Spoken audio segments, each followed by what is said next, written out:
Hello, I'm Deb Knight. Welcome to A Current Affair. Rob Morgan just wants his mail, but Australia Post has stung the loyal customer $1,500 just to get it delivered. Confused? So is Rob.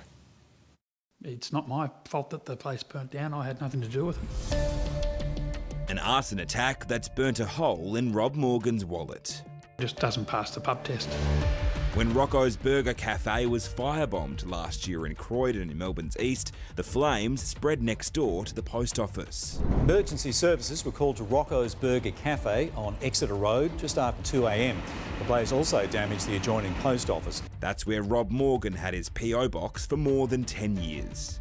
We didn't know anything about it until we drove past and saw it was all burnt and actually saw it on the news. His mail was redirected for a few months for free, but then We just got a letter from Australia Post saying that if we want to keep receiving our mail and getting it redirected, it's going to cost me $1,540.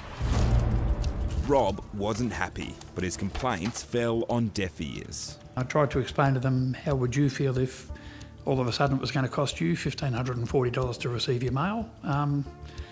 And they basically said, too bad, so sad. So, yeah, it's a bit rough, I reckon.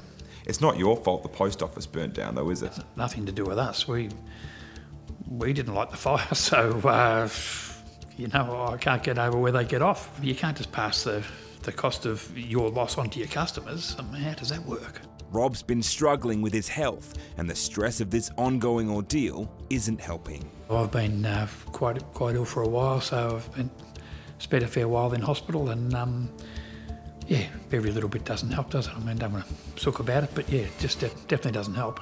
His mail is currently being redirected for free from Croydon to another PO box in Eildon.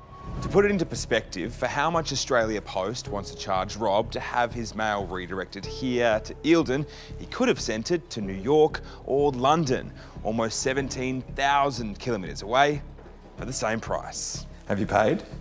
No, not yet, no. But we'll see what happens with Australia Post, whether they come back to us. The post office in Croydon has been closed since the fire in December last year. There'd probably be 100 post boxes there, 80 to 100 I would expect. So if they're going to do this to every one of their customers, they're going to get quite a windfall from it. Rob says no one is quite sure when it will reopen. They couldn't give me a date when they thought it would reopen, so... And once it reopens, are you assuming that everything will just go back to the way it was? Well, that's what I'm hoping, yeah, that's what I would have thought. He also claims that some mail has gone missing. We did have a couple of bills saying that we were late paying them. We don't even get a lot of mail anymore. I mean, 9 out of 10 things come as emails and that now, but you still don't want to be missing bills or whatever that you may still get. I just don't want to, it could affect your credit rating or anything, really. What's your message to Australia Post? Yeah, I can't think of any other business that has something go wrong for them and then they decide to charge their customer extra. I mean, it just shows that they really don't care about their customers at all. So it's pretty disappointing. Come on, Australia Post, do the right thing. Well, we do have some late mail. Australia Post has apologised to Rob for a systems error that led him to being notified of future charges for ongoing mail redirection.